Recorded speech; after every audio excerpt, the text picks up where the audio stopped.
So, hello, Marcus. We are recording. Hello, John. Thank you for agreeing to this interview. Just for anybody listening, do I have your permission to post this on YouTube and show people that we had a great, fantastic interview? Yeah, let's hope we do. Okay. All right. Well, we can only hope. We can only hope.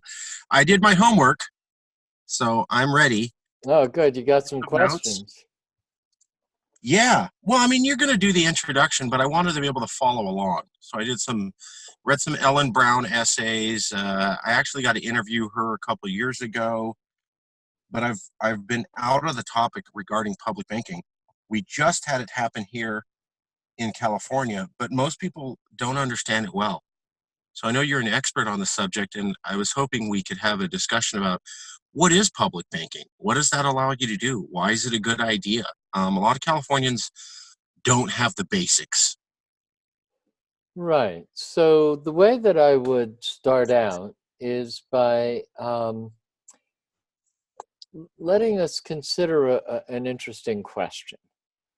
Okay. If you need money to live, and your whole life your life isn't oriented towards money. Your life is supported by money. So if you have money, you've got way more power than if you haven't got money, or if you have a lot of money or you have a little money. So what I'm saying is that money is really important. It's Right. kind of it's kind of like it's what orients your life. Okay, I need to do whatever it is I need to do in order to have the money to live, right? Right. Yeah. And I don't like money. I mean, that's a piece of the thing. But I do understand that society is using money as its main organizing principle.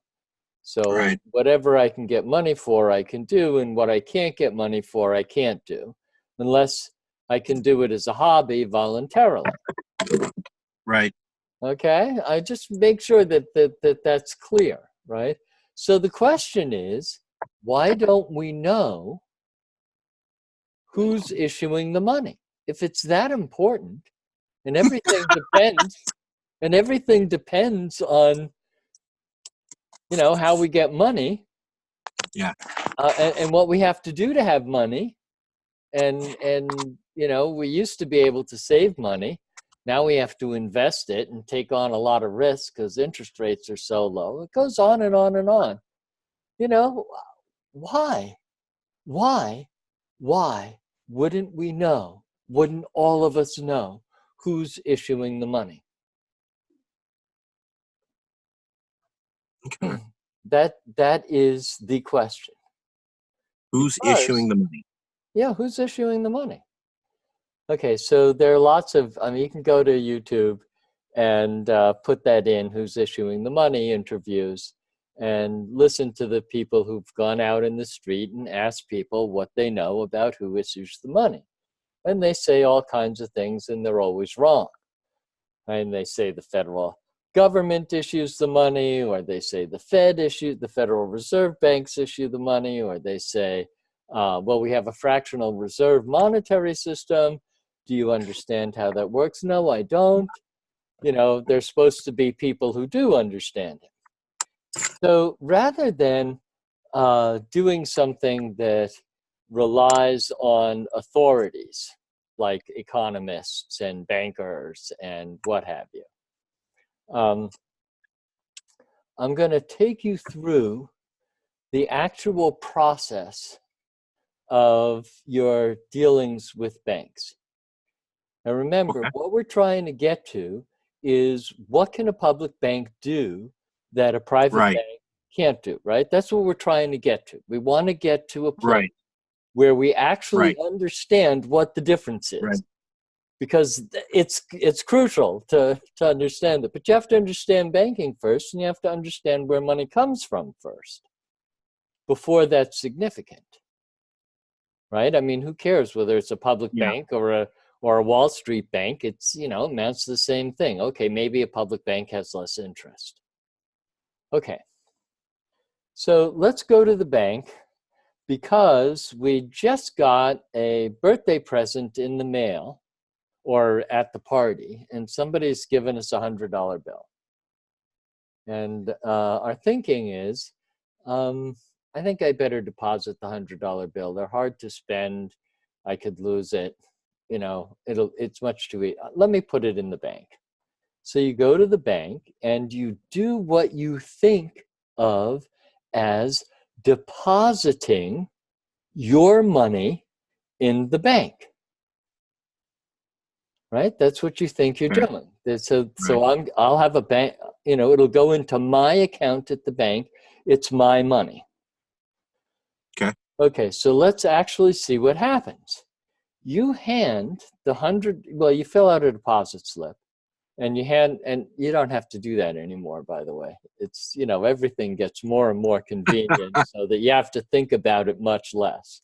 Right. Right? It's Right. just automatic, you know. Okay, so now I can Right. pay with, I just bring my phone close to the reader and I've paid. You know? Right.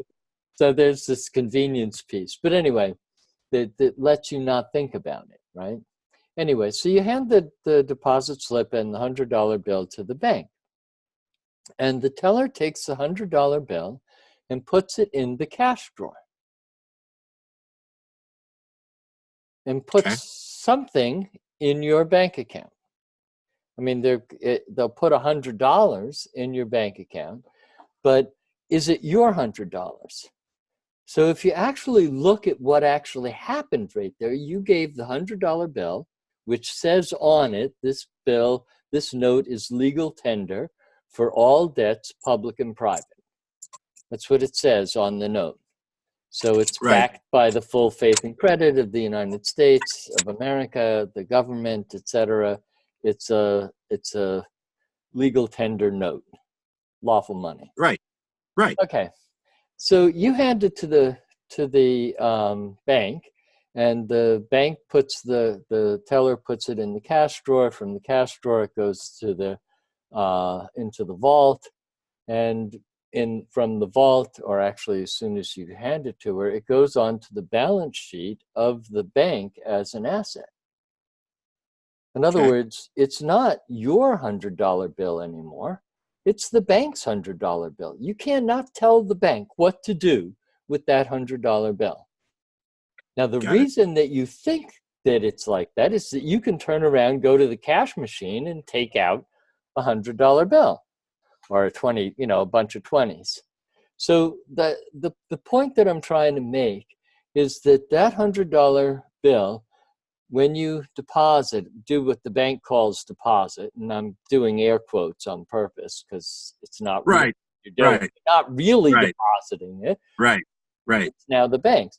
So the bank does the only thing that the bank could do.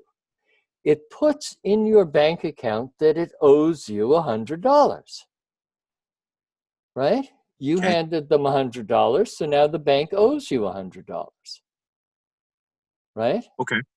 So the $100 bill is an asset of the bank, and the money in your account is, when you opened the account, you signed a whole bunch of documents you didn't read. Did you read the agreement? No. Right. It says that that agreement says, in a lot of gobbledygook and sort of hidden, that you are accepting bank credit as money, right? So you make a demand loan to the bank when you deposit a $100 bill, which is legal tender, which says on it, this note is legal tender for all debts, public and private. That's where the whole thing about the government issues the money. Well, yes, the government prints it, but they're not issuing it. Cut for the following reason. You made a demand loan to the bank, and a demand loan means that the bank has to pay you whenever you demand it. How do you know that it's a demand loan? They pay you a little bit of interest. It used to be you could get 2%, right? 1.5%, 2%, maybe 3% on your now account, your negotiable order of withdrawal. right? That's what a Okay. now account is. So you used to get a little interest. Oh, well, yeah, sure, I did lend the money to the bank. Yes, that's right. I made a demand loan to the bank. So when you deposited the $100 bill, you also deposited checks. And so Okay. you know that the bank is going to do something with those checks, and they don't ever have to take possession. What they're going to do is use the clearing function of the banking system to take the money out of somebody else's account and put it in your account. They're going to follow the instructions on the check. Got it. Now, the banking system, this indicates, because it doesn't matter where the bank is, it can be anywhere in the world, actually. They might charge you a fee for, but you know, usually we have free checking. So there isn't even a fee for the bank to do all of this, right? So the banking system as a whole is one system. It's not like there are separate banks. Oh, yes, there are separate banks. That's our experience. But really, there's one big banking system. And it's Okay. all one system. And it's Okay. run by the Federal Reserve System. Okay. And there are Okay. 12 Federal Reserve banks that are involved Districts. in, right, that are involved in the check clearing. Yeah, we have So one in San Francisco, I believe. yeah, right. So our entire economy is based on the banks being able to settle the accounts between us, right, with check clearing, totally and completely reliably. So Okay. you when you want to know where your money is, you reconcile to the bank. Why? Because the bank is totally and utterly reliable. In fact, Okay. in fact, you don't find the mistake that the bank made. The bank tells you, hey, we made a mistake. Because their Yeah. accounting, right? Yeah. Their Yeah. accounting system is really, really good. Yeah. Yeah. Yes. They are very Okay. aware, down to the 2 pennies, how much you owe them and what they owe you and where all the cash is at every moment. And yes, it is very reliable. For all my complaints about the banking industry, like collapsing the American and global economy, they're very, very good at keeping track of all the money and where it goes. Absolutely. And they are, and that is So, I don't want to slam them. That is a no, that useful is function for regular people who don't have a machine gun and a bulletproof vest to be able to store their money and not yeah. have to worry about it. That's why we do this, right? So it's not Old West, and it's like I've got my thousands underneath, because my grandma was Okie and lived through the Depression, and she told me about when they didn't go to banks, what they did, which was jars full of money buried in the backyard. And that was because that was the only way that they could handle cash and exchange it and be safe and secure. So yeah, there absolutely is a vital function being used by banks, being able to provide security for your money that you don't physically have to protect. Right. That's why I brought the $100 bill to the bank. Yes, because I don't want that in my pocket. I don't want it in my I'm worried pocket. about. I want the 20s, right? So I don't have to Yeah. go through the hassle of the card and I don't have to account for it. You know, even when I'm doing my accounting, I can, you know, in my case, I can spend like $200 a month in cash without bothering to account for it. It's called miscellaneous or whatever. So I don't buy my Right. coffee with, you know, with my credit card or my debit card. I just use cash. And whenever I'm using my debit card, it always gives me the option for cash back. So it's very easy to get cash. I'm at the supermarket, I put my debit card in, and I get to choose how much cash back I want. Yeah, I want 20 bucks back. So that I don't have to buy coffee or coffee and a donut Yeah. or whatever, right? Okay, So so that's private banking. For the people listening in later on, we have been talking about private banking, and John Root Jr. has been explaining how private banking works. The bank that you know of, that you go yeah. to the store and deal with, most people Okay, deal so with. We've so been now described. now we're going to go off the deep end. Okay, So you need to I'm ready. hold on to your seat. Got it. Okay, here we go. Holding on. what are we real? Okay, so we need the banks and the reliability and the check clearing and settling the Yeah, accounts and doing the, yes. we need all that. And Very that's worthwhile. wonderful. That's wonderful. Okay, when else do you need the bank? I think businesses need banking and governments need banking, And and when that do is you need the different. bank? When do you need Me, the bank besides the check clearing? to get a loan. There you go. I mean, isn't the bank amazingly significant when you want something that you haven't been able to save up for? Yes, most Is it? people have to get a bank loan for their car and their home, which are the top two purchases by volume that any citizen will make. So for most of the things that people put their money into, you go to the bank to get that loan. That's right. Okay, so what happens when you go to the bank to get the loan? We're going to do this exactly. Okay. We're going to do this exactly so that you can totally understand what happens. Okay, don't break my brain. All right. I'm not going to break your brain. I'm going to take you through it step by step. Okay. So you All go to right. the bank and you sit down with somebody at the bank, usually a assistant branch manager or a loan officer, right? It depends on what it is that you're borrowing. I mean, you can do this online now, and they've totally obviated the need to know their customers beyond their credit score and their social security number. So you can get a loan online. You can apply for a credit card without any big deal. But let's say that you want to know how much you can borrow to buy a house. And that's the first thing. You go to the mortgage broker or you go to the banker, and they look at your credit score, they look at your history, they look at where it is that you want to buy a house. You haven't necessarily picked the house yet, and they will tell you what you're good for. In fact, they could even give you a commitment letter. Hmm. So uh, Yeah.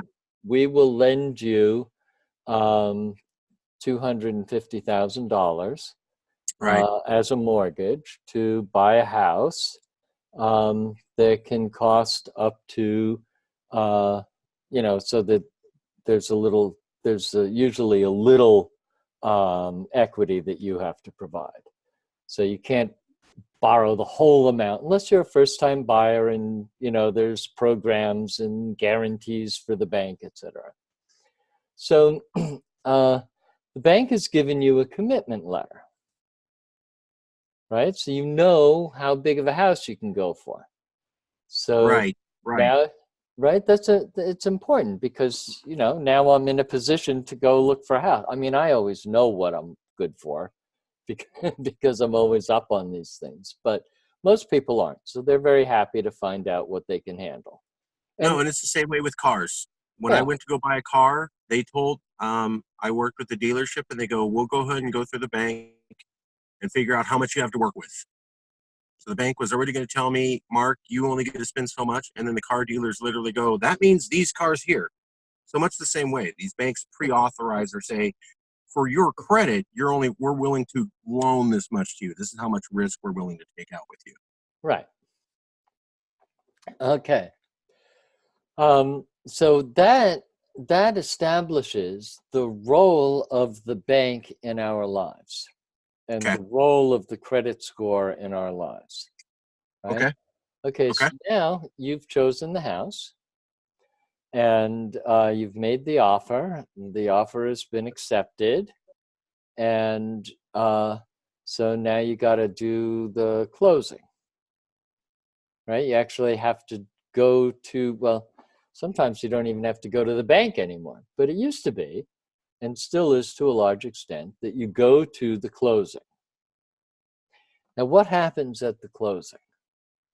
Well, there's the bankers there, and the real estate agents are there, the brokers or the whoever, the lawyer for the bank, the lawyer for you, your lawyer, to make sure that everything happens the way that it needs to happen. So the first thing that you do is you sign a promissory note that you don't read, Right. right? You sign a promissory note that you haven't read. The Right. lawyer tells you, either the bank's lawyer or your lawyer, or both, tell you this is standard. This is the usual bank agreement. This is what Yeah. you have to sign. So why Yeah. bother to read it? You don't get to change it. You don't get to question it. And you don't have an option. And you don't have any option. It's not a negotiation. This is what you got to sign. And what Yeah. you do know is the term and the rate. So you know the principal amount, you know the term, and you know the interest rate. And if you're a little bit enterprising, you'll find the amortization schedule, right? So you'll Yeah. see that for the first 15 years of a 30-year mortgage, you're paying mostly interest. And after 15 years, it's sort of even for a while. And then Right. gradually, you're paying more principal than interest. Okay, so if you look at the amortization schedule, you say to yourself, I'm buying the bank a house first. Right. I'm paying enough money for the bank over the period of the loan. I'm paying enough money to the bank for them to be able to buy a house. And then I get to pay Right. for the house that I'm living in. Right. What did banks do to be able to get that much from me? And not only that, if I look at history, I'm going to be buying my house with inflated money, and I'm going to be paying interest with current value money. I don't want to go too off the deep end. But yes, I absolutely hear you. So we have a basic understanding of, We haven't gotten to the deep dive yet. okay, all right. Okay. Eventually, though, we have to come back around and explain how I the am. process. I Okay. am. Okay. Exactly what we're doing. It's Okay. exactly All right. what we're doing. All right. Okay, All right. so you sign the promissory note, and the lawyers hand you the mortgage, and you sign the mortgage. In other words, the bank has the title to the house. It's the bank's house until you've paid it all off, and then they will give you the title at the end of the mortgage. I'm not living in my house, I'm living in the bank's house, but that's okay because that's what banks are for. Yes. To give me the money. You're leasing it from them, basically. Okay, so the banker takes the promissory note and leaves the room. Takes the promissory note and the mortgage, and he leaves the room, and he comes back with checks. So he comes back with a check for the lawyers, he comes back with the check for the brokers, for the real estate people, for the title company that assures that the title is good and there aren't going to be any problems, right? And he puts in your mortgage account the amount of the principal, and it comes out of that account to the seller. Okay. Okay, where did the bank get the money to do that? It took the money that was given to it by people who deposit cash in the bank. Oh, so the bank tells you that you can't have your money because they've lent it to someone else? Is that what happens? You get a letter from the bank, we lent your deposit to somebody? No. So It I think doesn't happen, does it? no, what you're hinting at, Okay. I think, is called fractional So, reserve banking. well, hang on a second. Okay. There ain't no such thing. It's the whole idea of fractional reserve banking is an illusion. It's a sort of a way of making what they do reasonable. But what we're getting at is that when you sign the promissory note and the mortgage, and it's the promissory note that's the mortgage is backing up the promissory note. It's nowhere near as significant, except in your life, as the promissory. You are promising that you will do all the things necessary to have the money to make the monthly payment to the bank. Yeah. That promissory note is very valuable. It's more valuable than what they're lending you because it includes all that interest. Oh. And you know that banks sell them. Right. Can you sell something that isn't yours? The banks can. No, it's theirs. You Oh. gave them a promise to pay. That Right. promise to pay is an asset of the bank. The bank owns it exactly like it owns that $100 bill. Okay. No different.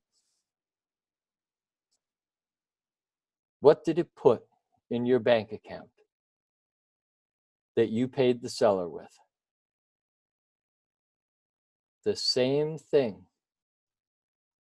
Now look, this is the deep dive. This is that moment where your whole worldview changes.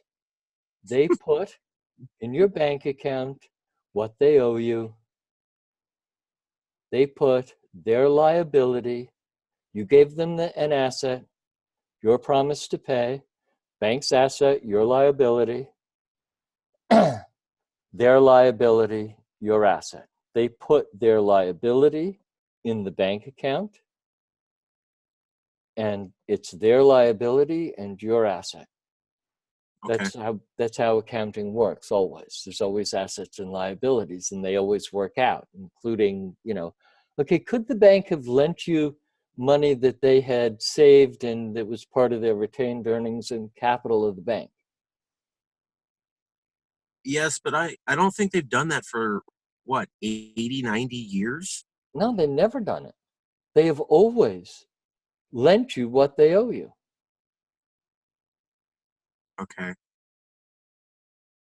Now, I went through this carefully enough so that the weight of banks issue the money, right, should be clear. The Okay. bank created the money that they lend you, quote unquote, lend you, but as credit, as their liability, what they owe you. So Okay. you and the bank both came to the table at the closing with no money. You came to the table with no money, so you promised to pay. The bank came with no money, so they monetized your promise to pay. That is Ah. that is an amazingly special privilege. Banks get to monetize your word. Huh. Banks get to create the money that you agreed to pay them. Okay. That's law, right? That's the Federal Reserve Act. That's private banking law. That's what all the regulation's about. Okay. Okay, so here comes the consequence. You can only get money for what will be profitable to a bank. Okay. All of the money in circulation in America and in the world is issued by banks as a debt to themselves, their liability, what they owe you. Okay. Can you imagine giving a private company the power to issue money only for things that will be profitable to them when we are completely dependent on getting money in order to live? It would mean Oh, that they would control everything of real importance and be the lever keepers on so, what the so do public we? was able to invest in. Okay, so now Typically, let's relieve the pressure. Hey, should we have a public bank? I think Shall we so. have shall we have a bank that isn't only lending money or only creating money for purposes that will be profitable to it? Yeah. Yes. I believe it's a good idea. For the little bit I've studied about the North Dakota Okay, Bank, which is the so enabling legislation, I think you said here in California is based upon that. I looked at the bill, and it heavily references right. the North Dakota Bank. Yeah. And the point about the bill, it's interesting how the process, you said earlier in the pre-interview, that you know, it was amazing how everybody caved. The legislature passed it, the governor signed it. All of a sudden, it just happens. Why? Because they haven't Yes. created a public bank. They've cleared the hurdle so that nobody can argue that it's illegal for a county or a city or a university, any public entity in California to start a public bank. Now they actually have to do it. Fair enough. Yeah, so Fair enough. nobody But has actually chartered a public bank yet, so there is no but public there's bank no in obstacle. California yet. No public bank in California yet. But in 2020, I mean, San Francisco and Los Angeles and Berkeley and I can't remember. I can't keep all this in my head. I mean, there are lots of cities that are working on the bill that would establish the public bank. Okay, so now what I want to do, once you understand that our entire culture, our entire society, our entire economy is totally all based on what you can get money for that will be profitable to a bank. Right. Okay, so now we can think, well, if we weren't interested in making a profit even for our public bank, right? And we were talking together about what would be a good thing to issue money for that we could be responsible for. I mean, there's nothing wrong with what the bank is doing, right? Monetizing our credit is, the way to create money. There is no there's no argument there. You can't issue money except as a receipt for a genuine good or service. It can't be backed by gold and silver. There is nowhere near enough gold and silver. Right. And in fact, if you back it with gold or silver, the legal tender value of the money has to be much higher than its value as gold or silver. So it's still a matter of law. It's still something that has to be created as a social technology, like rights. What are rights? Rights. Governments are instituted to secure our inalienable rights, among which are life, liberty, and the pursuit of happiness. So if we were sitting together, I want to get at why public banking is so important, beyond it would cost us less interest. Okay, let's go back to banking for a bit. Tell me what you're thinking, because it helps to know a little bit about where you're at and what you're thinking and how this is affecting you. Well, from the research that I have done, which was largely based upon Ellen Brown's reading and the North Dakota Public Bank, it appears that the public bank is, like you said, its goal is to serve the public. It's not to necessarily make a profit for people who own the bank. People forget that there are rich people, 1%ers, who own each bank, and it's their concern to make money off that bank. It's basically a business, whereas the public bank is more like a public infrastructure. It provides for things. Its goal is not to just make as much profit as possible. And so instead of earning interest on the money that's deposited in the public bank, that interest can be turned back to the government for infrastructure projects or lowering initial taxes, as I understand, which is something a private bank would never do. Right, but that's just sort of the superficial argument. The superficial argument is it'll cost us less and we'll have more. The interest won't be going to Wall Street. It'll be coming back to us. Yes. So if you look at what the Bank of North Dakota does, it returns about 17%. Its profitability is about 17%. It turns it back to the Treasury of North Dakota, and it goes into the general fund. That's the superficial argument. That's the, Right. okay, so we would have less interest. But now let's imagine that we have a public bank. Now, I need to go back and say a little bit more about the consequences of private banking creating all our money. And, and the reason is that it creates it creates an awareness when we do this, when we look at the consequences.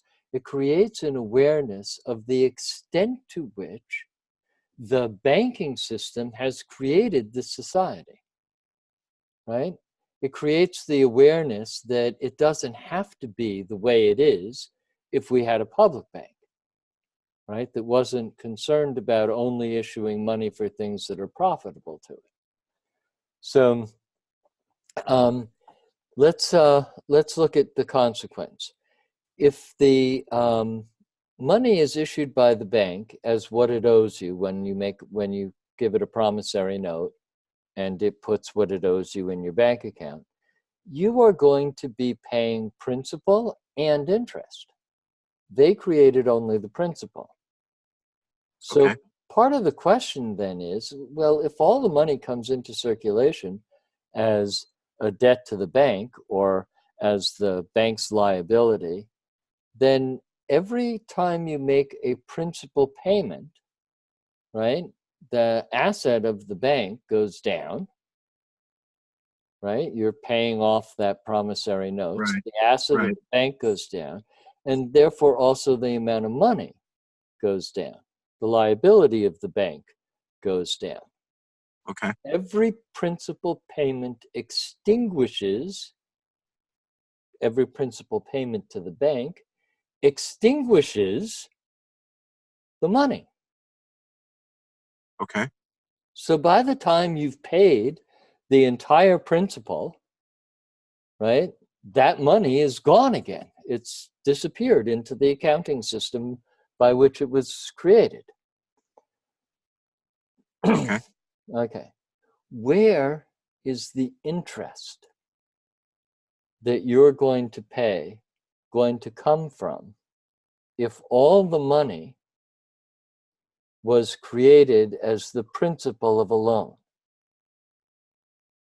Where does the interest come from if all of the money was created for the principal of the loan? Yeah, The interest is from you. You have to pay both the principal and the interest. So that's right. But from the mechanics of the monetary system, where does it come from? the Federal Reserve prints notes. They're issued Oh, by if all the money is being issued as a debt, right, as the principal of a loan, it has to come from new principal of loan. In okay. order for you to pay the Okay. interest, somebody else has to go into debt in order for you to Okay. have the money to pay the interest. Okay. Not a problem. The interest circulates. I'm not trying to say that there's a problem, right? But there is. Because what happens is that somebody is going to use that money to make another loan that doesn't extinguish, right? Who might use that money to make another loan, right? So the second biggest lender is the insurance companies. What are they going to do with all that principal? All those premiums that they have, because when they make a payment, you make a little bit of a payment with your premium and they make great big payments, right? So they have to be able to cash out, right? They have to invest that money. They have to invest that in very safe things. So they lend it. And if you're a Okay. business, you're as likely to get a mortgage from an insurance company as from a bank. All Okay. shopping malls, they're all insurance company money. So you have a huge, this is what Ellen calls the shadow banking system. In other words, the people who are lending the already borrowed money again, who are then lending the already borrowed money again. So each time you have interest. Now, the mechanics of the situation are such that if everybody paid off their bank loans, there would be no money. If Okay. everybody, right, if everybody paid off their loan, right, there wouldn't be any money, and you'd still owe all this interest. So that means that as a feature of the system, there has to be a debt that never gets paid down, no principal is ever paid, and it has to be big enough to be the permanent money supply. It never gets paid off. Can you Okay. imagine what that debt would be? Really big. Really big. What's really, really big debt? Over $21 trillion. There you go. What is it? What what is the $21 What is trillion that? dollars? Yeah, what The is that combined debt? debt of the United States of America. There you go. It's the federal debt. When did Right. it last get paid down?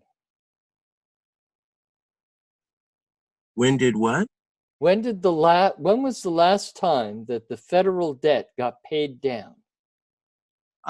Clinton was president, I believe. And no, that was just no deficit, no increase Okay. in the federal debt. That's what that was. Andrew Jackson. You got to go back to 1830, Ah, 1840, right? So the federal debt is the permanent money supply. okay. You mean the fact that the people owe all this money and it has no, I mean, if we had public banks, we could go into that sort of extreme debt with no consequence? You mean it's the nature of In theory. money, right? It's the nature of money Right. that okay, so we're going to issue all the money as a loan, as a debt, as our liability. We'll use all of our income, all our tax income, all of our earnings for the state, and it'll be in the public bank. It's what capitalizes the public bank. We can follow all the same rules, but we can go into a similar amount of debt with no consequence. Theoretically, yes, it seems that Okay, way. so now you have an understanding of how everything could change if we were to sit together and talk about how we want things to be. Let's say that it takes a while. We get a public bank, right? Okay. And so the city of San Francisco says, what are we now able to do that we weren't able to do before? And the city council starts talking about it. And one of the things that comes up in conversation is, you know how you relieve poverty? You give people enough money so they're not poor. Hmm. What if you got a check every month at the beginning of the month, right? So that you were in a position to do what it is that you really wanted to do, what you love to do. Like UBI? Well, why do we need UBI? I don't want to veer off course on This is another not topic. veering off course. The reason that you're talking to me, instead of to somebody who's talking about, well, then we'd pay less interest and nothing would change, except the public would pay less interest. We'd have a little bit more money so that we could build the public park. You've watched the little video, right? Where they get a public bank so they get to build the park. Have you seen I that understand the on the, concept. it's on the public banking website. Okay. You're talking to me so that you get a real appreciation for the power of the public bank. So Okay. if we're sitting together and we can issue money, we can go into infinite debt with no consequence. I mean, we can go from, you know, $6 or $8 trillion to $21 trillion in 10 years, or 22 or 23. We don't even know how much it is, right? Or go look at the debt clock and watch it. Look at how much it is per person. I mean, do you know about the debt clock? Yes. Okay. So you can go and click on your state, your town, I mean, your city, what have you. how much in taxes, how much debt per person, et cetera, et cetera. I have it on my phone so I can show it to people every once in a while. Anyway, so the question arises, how do we relieve poverty? If you give people enough money to live, they're not poor anymore. And they're not being forced to do something that they don't want to do. Okay, so let's go back to, this is why you're interviewing me, so that you get the picture of how powerful public banking could really be. It's Okay. really important. So let's go back to the Declaration of Independence for a moment. And I won't give you much history, I'll just give you a wee little bit, okay? And let's think about what it says. Governments are instituted among men to secure their inalienable rights, among which are life, liberty, and the pursuit of happiness. So if we want to secure our life, we would need to give everybody enough money to live at the level that the economy can support. Right? If we want to secure their life. If everybody has a right to life, right, then we need to make sure that they have enough money to live. That's what this whole thing about, free healthcare and Social Security and all this stuff is all about. It's where we keep going, right? That's why Andrew Yang's running on, guaranteed income, because it's just so simple. If we don't want poor people, we got to give them money. Okay, here's the problem. That makes no sense. Nobody would do anything. Oh, you mean the existing system has so distorted human nature that we forget that everybody's just like us?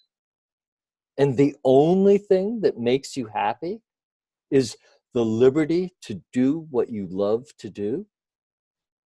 To pursue the transcendent purpose that motivates you? To pursue the life mission that you experience ongoing?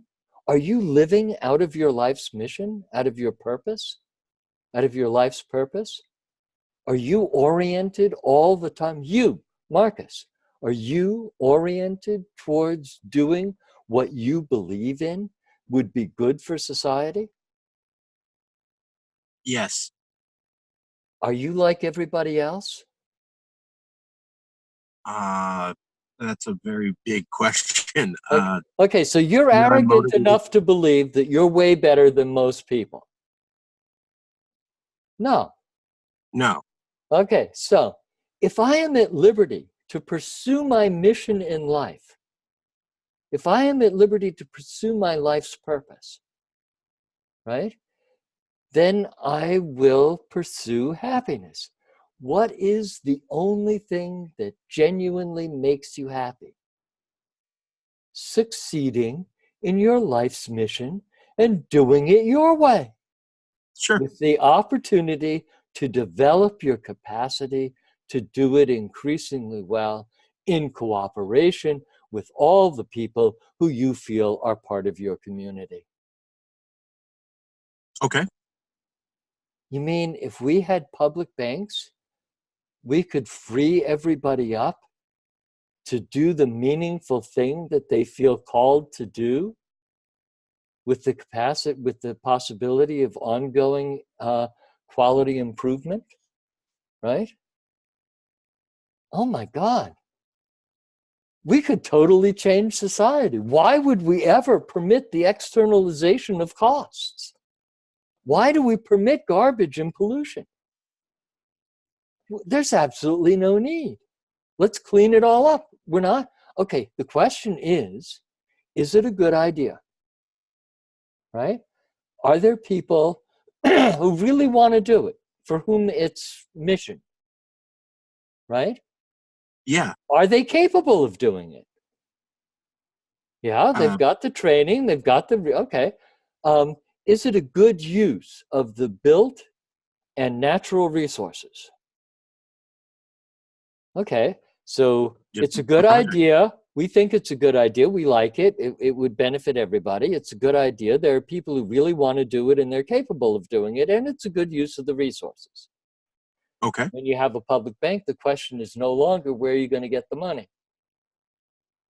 It doesn't It's have to just be funded. profitable. We're going to issue the money for it. Why? Because it's a good idea. There are people who want to do it, and they're capable of doing it, and it's a good use of the resources. Okay. Boom. As opposed to a private bank where it's Wanting to only make a if it's profit. profitable for the bank. Yeah. It Okay. doesn't have to be profitable. Okay. Now, will the money circulate? Okay, now here comes the crux of the thing. We're coming up on 8 minutes to the hour, so that if we want to finish it in an hour, we're going to do Yeah. the last piece. Yeah. Here's something that everybody knows.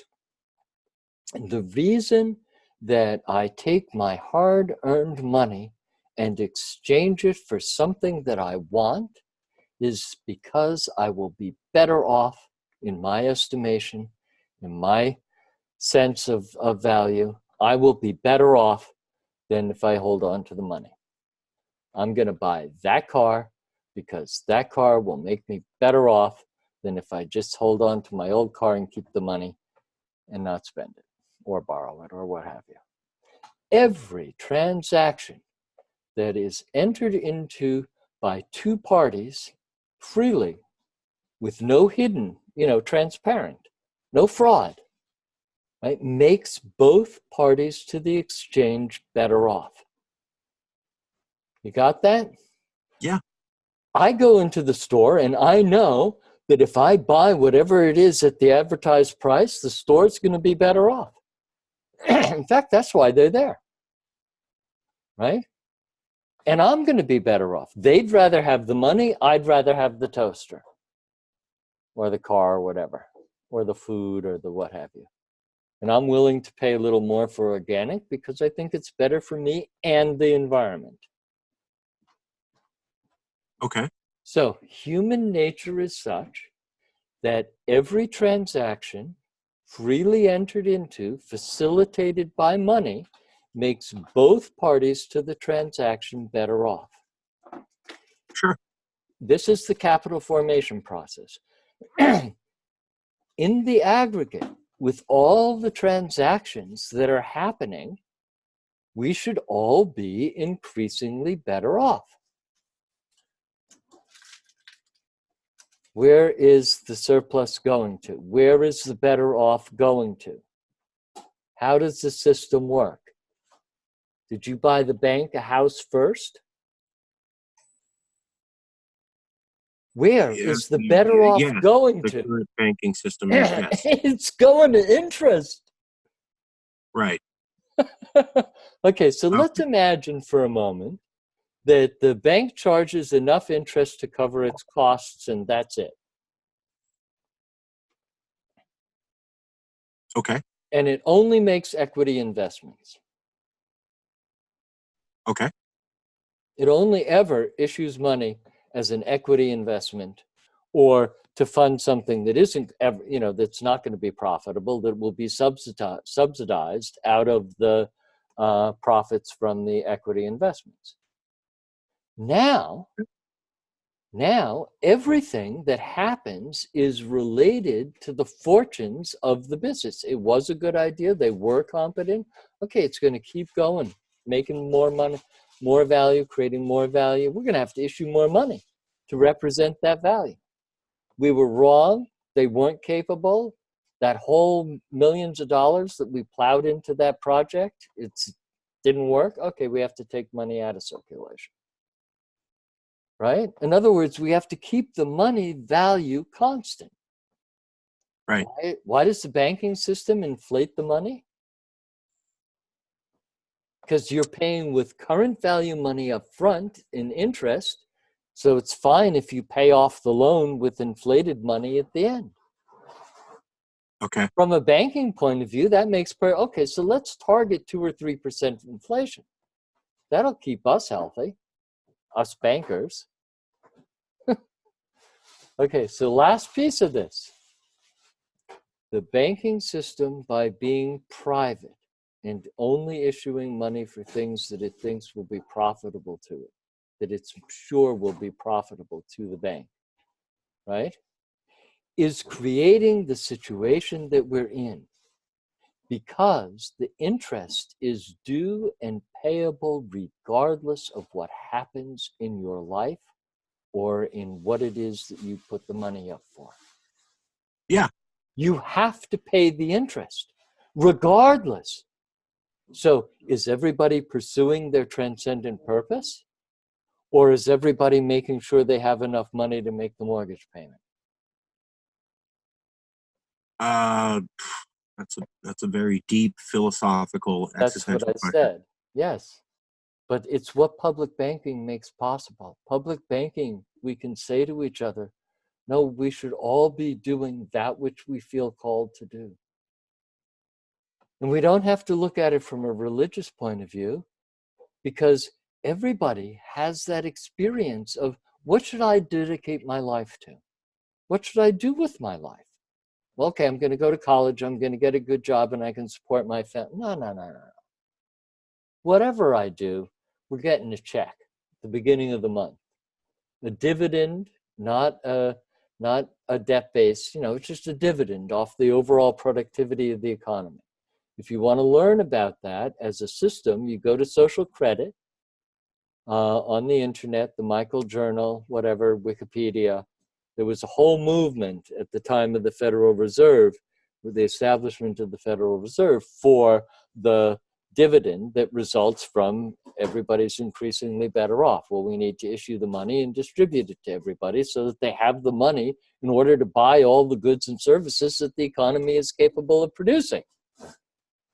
Right. So there's Circular a social dividend. We need to be able to issue the money. Okay, so you get the check at the beginning of the month. You are now in a position to do, you are now at liberty to do what makes you happy. And the thing that makes you happy is succeeding in your mission in life.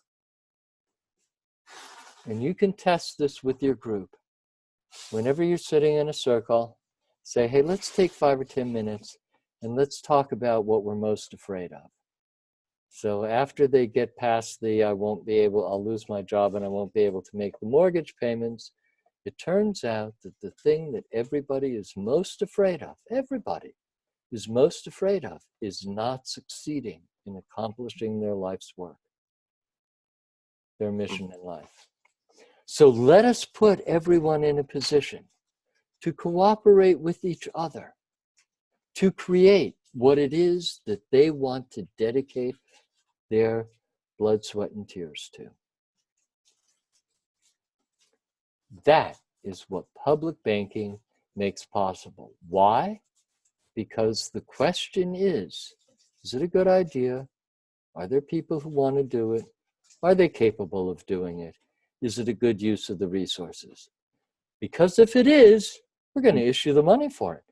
In fact, the reason we can issue the money is that that's a promise to make it valuable, to do the thing that we all agreed would be valuable, would benefit everyone, would be wonderful. And now you are no longer in a position to think we're going to save some interest. No, the people will be deciding. The city council will be deciding what would be good for everyone. And if the federal debt can go from $12 trillion before the whatchamacallit, the bankers blew up the housing market and crashed it, right? And made a huge profit and consolidated all the banks. We went from 40% to 20% independent banks, approximately, right? To over $22 trillion, and there hasn't been inflation, and interest rates are really, why are interest rates so low? Because at their traditional rate, we would never be able to pay the interest on the federal debt. It would take up more than all of the tax revenue. So they better keep interest rates down, low, really low. Oh, and it has another consequence. There's no safe place to invest your money. Now Oh, everybody has to invest their money. Now, did you hear that, or is the internet unstable? no, that's an alarm. I got to go in about 5 minutes, but I No, did have that's about two fine. minutes worth of comments I'd like to make before we Go end right the recording. ahead. Okay, so this has been a discussion on public banking. What we're referring to is known as Assembly Bill 857. It was passed here in California in October 2019, but originally it was based upon an attempt in 2014 by Ellen Brown and others to pass. The interesting thing was that in 2014, both houses or the complete Sacramento legislature approved of this, but Governor Brown shut it down. Governor Newsom, with little fanfare and little acknowledgement, has basically made this law. It's enabling legislation, and as John Root has said, it doesn't actually make any of the banks here, but it allows us to legally make them happen. This has been a debate for 5 years, and the fact that it's quickly and with little notice happened is significant. The big difference about a public bank versus a private bank is that governments will now, instead of paying a private bank interest money, like Wells Fargo, will deposit your tax dollars or any revenues that the city, county, state, or other government agencies will go into the private bank. So The then that public bank, bank I'm sorry? will go into the public bank We'll go into the public bank, yes. We'll where go into the the public where bank, the interest benefits the public. yes, where the interest benefits the public. So you have your governments, and right now you as a taxpayer pay taxes to the government. And then the government pays some of your taxes to a bank to house your taxes. Instead of doing that, the government would put this money into the public bank and it wouldn't have to raise interest rates on itself, which means that the government is actually saving money by depositing its tax revenue in the public bank. That money can be used to give loans back to cities, et cetera, for infrastructure projects at low or no interest. So you have two savings. One is that the California government would be able to fund infrastructure projects without paying for interest or very low interest. Additionally, the California government would no longer be paying millions or hundreds of millions of dollars to private banks to service or hold the tax money in return.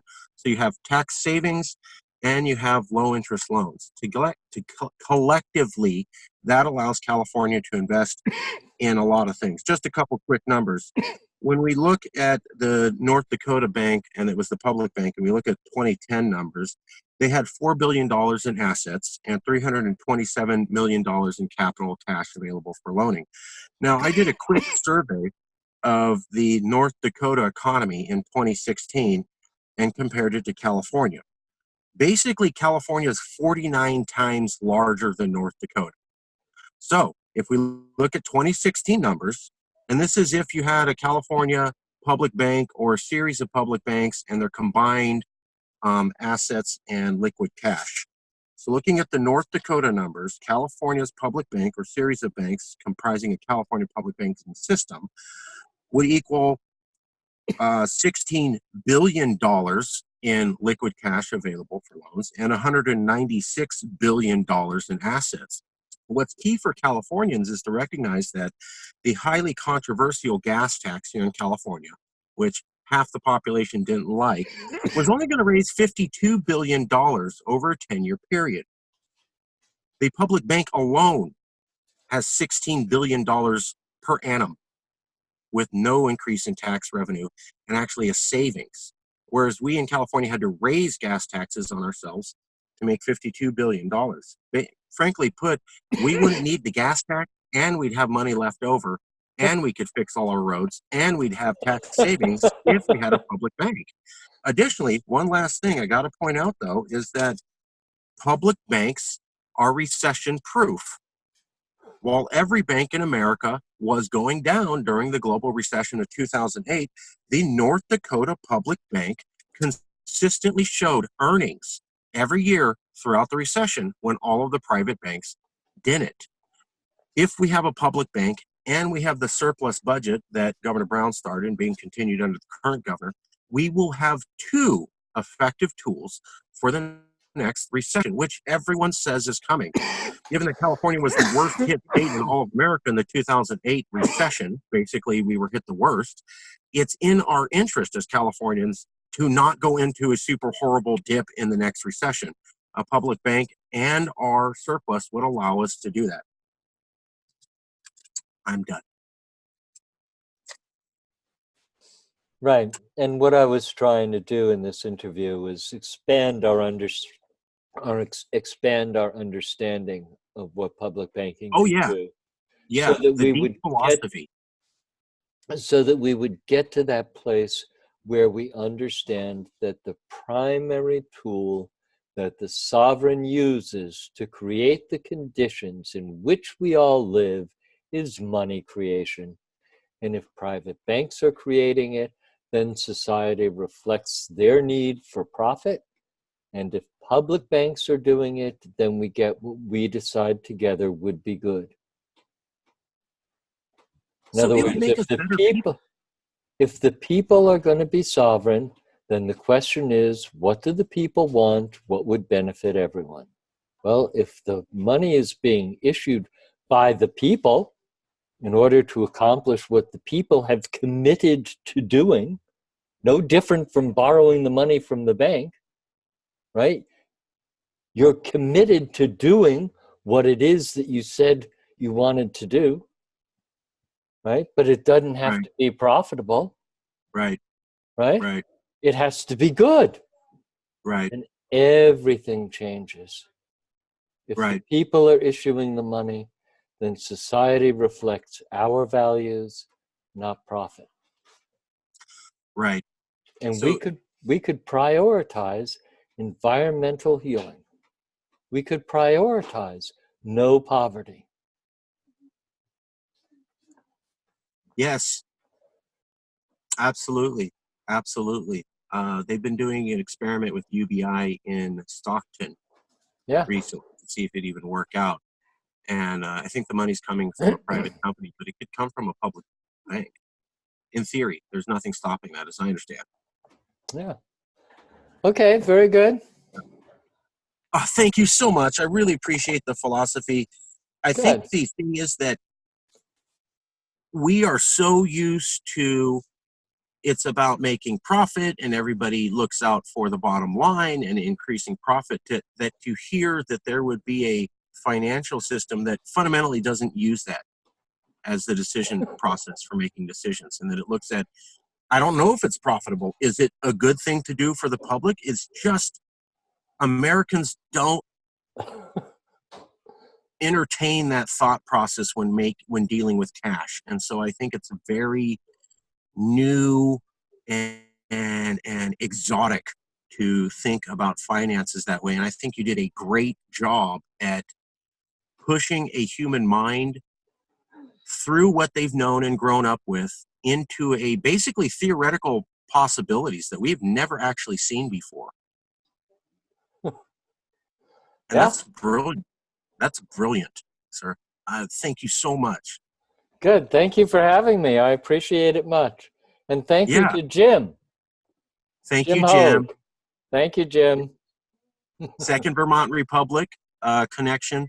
From another interview I did with Jim Hogue, Second Vermont Republic, he referred me to John Root Jr., who's an expert on public banking, and was able to walk you through not just the mechanics, but what does this mean, how society in California could change at the individual level simply by having to think, because now there's the possibility of a bank that isn't just trying to make a profit over people's bodies, and how radically that could change our entire society here. You've Okay. heard it, right? I mean, that's what you're getting at, right? Is Absolutely. recognize this isn't just dollars and cents. Like, this could change the way a society thinks. Absolutely. Okay. Yeah. Oh, thank you very much. Please send me a recording on Google Drive or wherever, and I will post this up today. Okay, very good. Thank you. Thank you, Bye, sir. Marcus. You and I both have to get to our next engagement. We'll see Thank ya. you, John. Okay. Thank you.